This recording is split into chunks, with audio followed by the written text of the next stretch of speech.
¿A México le afecta la caída del WTI? Sí.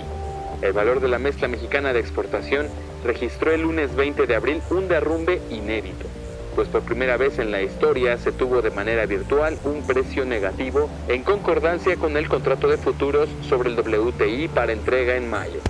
El valor de la mezcla fue de menos $2.37 por barril al cierre de su jornada. Durante el lunes negro, la caída fue del 116.52% en comparación con los $14.4 de la jornada anterior. Esta disminución en el precio, seguida a la caída del WTI, se da por una sencilla razón.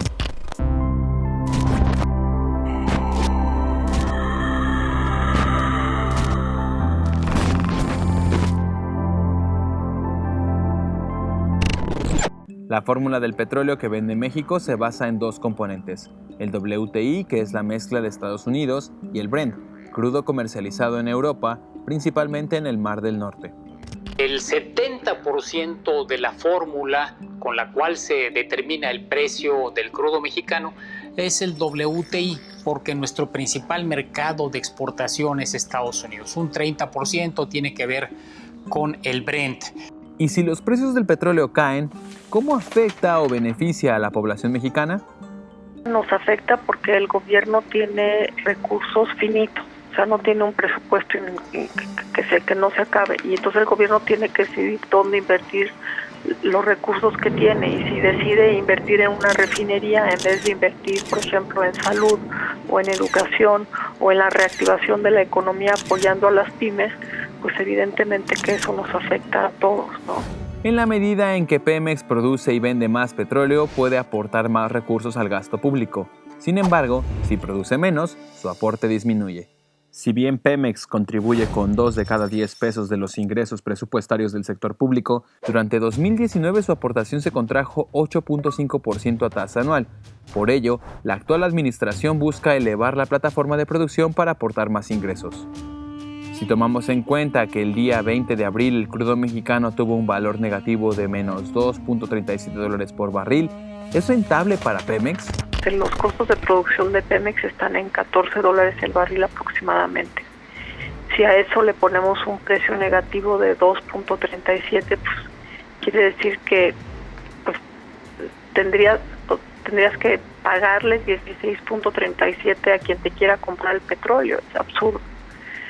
Como digo, este es el día de hoy, eso va a cambiar en los siguientes días, pero sin duda pues, todas las petroleras del mundo lo que están haciendo es revisar sus planes de inversión, ver dónde hace sentido y dónde es rentable invertir, y pues la refinería no es lo que le es más rentable a Pemex. Durante 2019 la petrolera perdió 346,000 millones de pesos, mucho dinero. Pero tan solo en el primer trimestre de 2020, la empresa ya tuvo una pérdida de 562,000 millones de pesos. Eso significa que en lo que va del año, superó en 65% la pérdida de todo el 2019. ¿Cómo afecta a los proyectos del gobierno mexicano? Pemex tiene muchos campos en donde el costo de producir el crudo es superior a los precios internacionales que tenemos en este momento. Es decir, cada barril de petróleo que produces te genera una pérdida. Esto le va a pegar a la situación financiera de Pemex. Eso es lo que vio Moody's la semana pasada y por eso degradó a la deuda de Pemex hasta convertirla de facto en una deuda basura, en deuda chatarra. Segundo, para los proyectos como por ejemplo el más importante de ellos, la refinería de Dos Bocas, pues le mete una presión adicional a las finanzas públicas, porque Dos Bocas se estaba construyendo con recursos provenientes del presupuesto. Y en este contexto lo que están viendo la mayor parte de los expertos es que si no se quiere que Pemex entre en una situación de desastre, el gobierno federal tendrá que respaldarla. Entonces, ¿cuáles serán las implicaciones para las finanzas públicas en México de estos precios tan bajos? Recordemos que una parte de los ingresos petroleros que recibe el gobierno mexicano se encuentran protegidos por una cobertura cuyo promedio es de $49 por barril. no se ha revelado qué porcentaje de las exportaciones tiene la cobertura. En el pasado, aproximadamente era la mitad. También se reveló que Pemex adquirió adicionalmente una cobertura que genera flujos mensuales cuando el precio está por debajo de $49, pero tampoco sabemos el monto cubierto. En otras palabras, habrá un impacto fuerte, pero será amortiguado por las coberturas. Hay que esperar que se reactive la economía y como sabemos eso va lentamente porque apenas China empieza a reactivarse, apenas algunos países europeos están empezando a reactivarse, pero a un paso muy lento. Y entonces esto quiere decir que el excedente que hay en el mercado de petróleo pues se va a tardar varios meses, si no es que años, en que digamos se vuelva a un equilibrio con unos precios aceptables de precio de petróleo. Desde principios de mayo, la mezcla mexicana ha ido recuperando su valor por encima de los $20 por barril. Esto se debe a que el petróleo también ha subido sus precios a nivel global.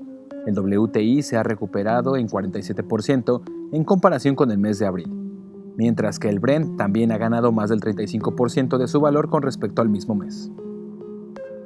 Factores que incluyen una mejor expectativa en el mercado petrolero global, en buena medida por la disminución de la producción petrolera, acordada entre la OPEP y sus aliados, que entró en vigor desde el 1 de mayo, ha permitido esa recuperación.